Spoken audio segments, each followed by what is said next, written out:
Hey folks, welcome back to our Dice Tower preview. I'm Mark, and today we're taking a look at Northgard, Uncharted Lands. Northgard is brought to you by Shiro Games. It's for 2 to 5 players, ages 13 and up, and games range anywhere from 45 to 90 minutes. News has come of a bountiful land beyond the seas, which is ripe for the taking.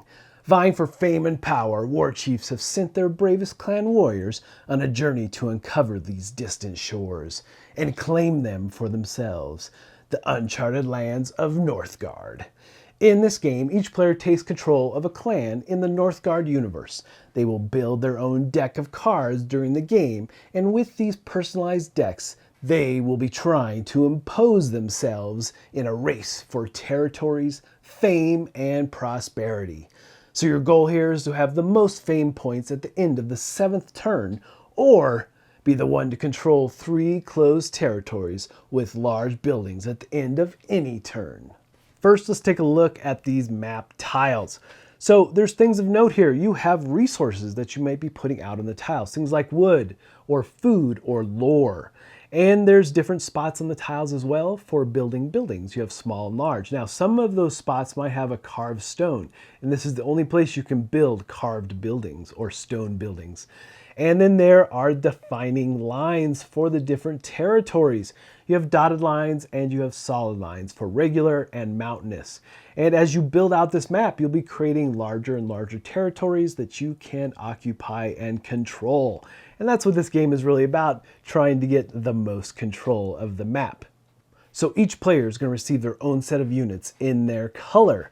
Along with that, you have your clan board, and you have 6 starting cards, also denoted by the color that you are playing at the top of the card. Now, there's also clan cards, and those represented by the different symbols on the clan boards, and you have a starting clan card as well as others that you can upgrade to, and based on the players and the number of players in the game, starting with player 1, 2, and 3, will determine what your starting resources are going to be for that game. You have your stack of tiles, and you have numerous tokens for all the resources, and you have your fame tokens, which are crucial for winning the game, and then the buildings as well. And of course, you have your deck of cards that you're going to be accessing and building into your deck. It is a deck builder as you expand upon the possibilities of what you can do on your turn.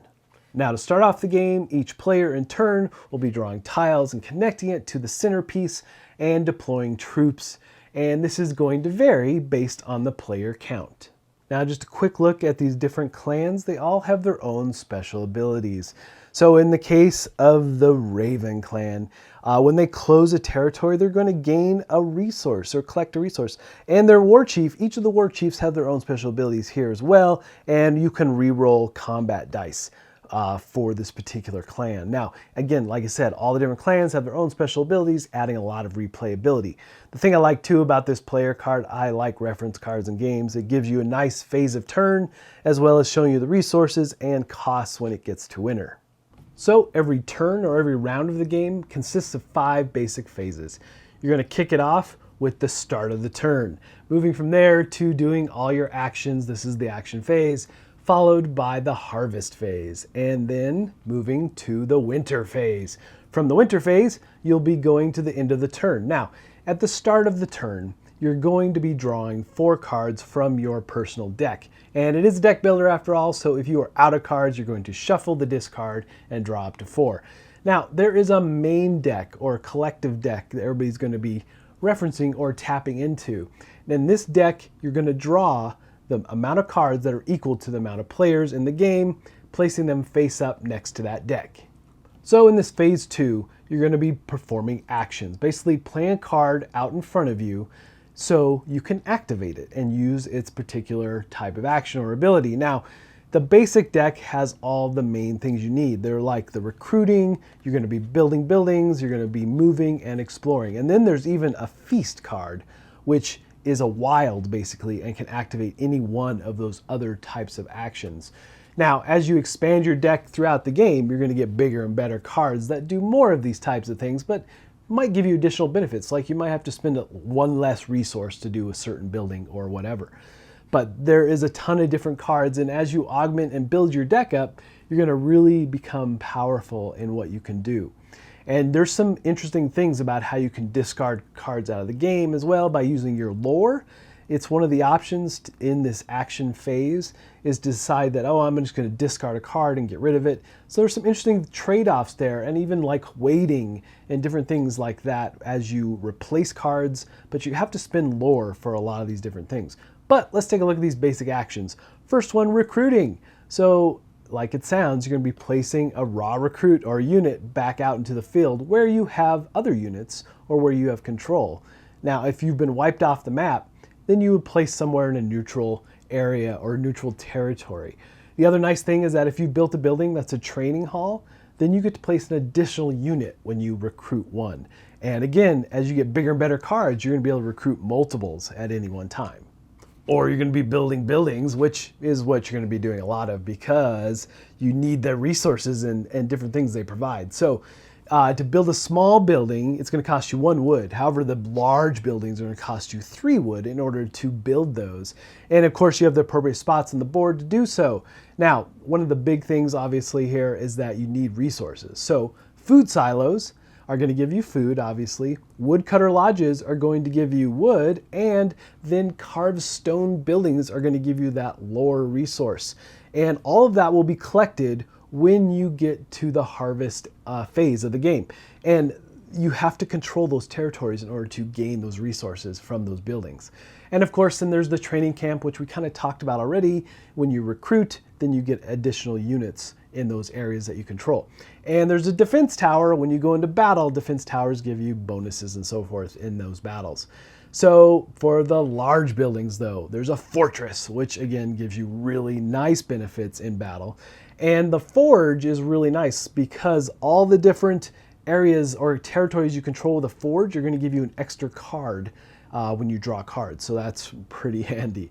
And then you have the Altar of Kings, and this is all about getting fame points. So if you control Altar of the Kings, you're going to get 3 fame points for each of those that you control. Now, again, for every closed territory that you have, if you have 3 of these with large buildings, then you're going to automatically just win the game there. So that's one of the things to look out for. What are your opponents doing as you play through this game? And then the Explorer action is just like it sounds. You're going to be pulling new tiles and placing them out into the world and potentially creating larger and larger territories that you can control and have more buildings. Now, there is the rule for buildings where you can't have 2 of the same type, but if you connect 2 territories that had a gap in the middle where there are buildings on either side, then you can have multiples of the same type.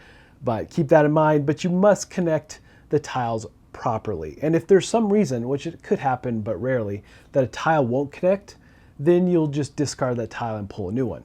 So, but you have to be careful about it where you place these and where you explore. So the Explore action really just expands the world. Also during this exploration, if you were able to close 1 or more territories, then you're going to collect some fame points based on the number of tiles in that territory. So just another handy way to get some fame. Now there's some additional actions that you may get based on cards from the development deck. Now, these special cards are going to allow you to do all kinds of things, and it's all clearly outlined on the card. In this one, you have fishing, and you gain 3 food with this particular card. Now, the other thing here is you'll notice we didn't talk about there's a flash symbol. And this flash symbol just allows you to play multiple cards when you're doing your action as long as they have this flash symbol on them. So you could potentially have all kinds of movement being chained together, gaining resources and so forth. So that's pretty handy. And there's also cards that allow you to draw cards. So you're going to be drawing more cards from your deck, or it may require that you discard as well as place cards back on top of your draw pile. So there's a lot of different ways this can go with this development deck, and it really, again, augments your main deck as it is a deck builder. Also during this action phase is where you can choose to pass. You'll take any cards that are left in your hand, you'll discard them, and then you can choose from one of the cards that are out on the table from that common pool. You'll grab one of these cards and then you'll place it at the top of your draw deck. All right, so let's take a quick look at combat because yes, that will be happening throughout the game, trying to take over territories from your opponents. And if you have units in a territory and you're going to move into battle, first thing you're doing is just calculating your unit totals. Now, the defender could potentially be using buildings to help with their total as well. However, a well-fed army is very advantageous here, because for every unit you have in play, you can add a food and gain even more combat bonus. And as well as your action card might have bonuses as well. But you each are going to roll a dice. And the dice will either add to your combat bonus, or it might give you skulls. Skulls are going to allow you to remove your opposing or your opponent's units from that particular territory. Now, you're just going to calculate the total, and whoever the winner is gets that territory. The loser will have to retreat with his tail between his knees, and he will move to either a friendly territory or a neutral one. And then we move to the harvest phase. This is where you're gathering resources. And depending on the size of your closed territory will determine how many potential fame points you're going to get. Now, fame points are going to be kept secret throughout the game, so you'll put those face down, just showing the crown side face up. So you'll keep those secret until the end. And then you're going to also gather all the resources from food or wood or lore. And then you have some choices to be made. You actually can exchange 3 resources for any one of your choice back to the reserve. So you can do that in any combination, and if you're looking for a specific type for that next round, this might be a good thing to do. And then finally, we're going to move to winter, which is where you're going to have to pay the cost for all your units that are in play. And it's going to vary, and there's a handy chart on your player board that's going to show that. If you've got 4 to 6 units in play, then it's only going to cost you 1 food. But 13 to 15 is 4 food and 1 wood. So you keep that in mind as you move through the round, that you're going to have to pay some at the end. So you hopefully will have resources on hand. And if you can't afford the upkeep in winter time, then you're going to have to draw one of these unrest cards and add it to your deck.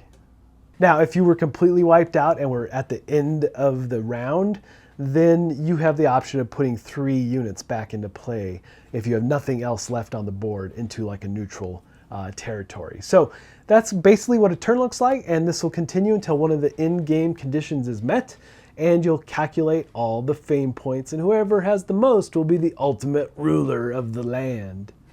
All right, folks, just a reminder once again, this has been a Dice Tower paid preview, and everything you've seen here has been in prototype form. So keep a close eye on the campaign for any changes that still may occur. Now, with that said, this game does have that interesting balance between managing your resources versus your units and exploring, trying to gain more territory, all the things you expect in a game like this. And it does work very well, and it plays very fast. Is one of the things I was very surprised about. And I really like the different buildings and how they can affect the different territories when you engage with them and control that particular territory. But folks, ultimately, if this looks like a game that would be of interest to you, I'm sure they'd appreciate your support. So I think that's it for me, and until next time, we'll see you at the table.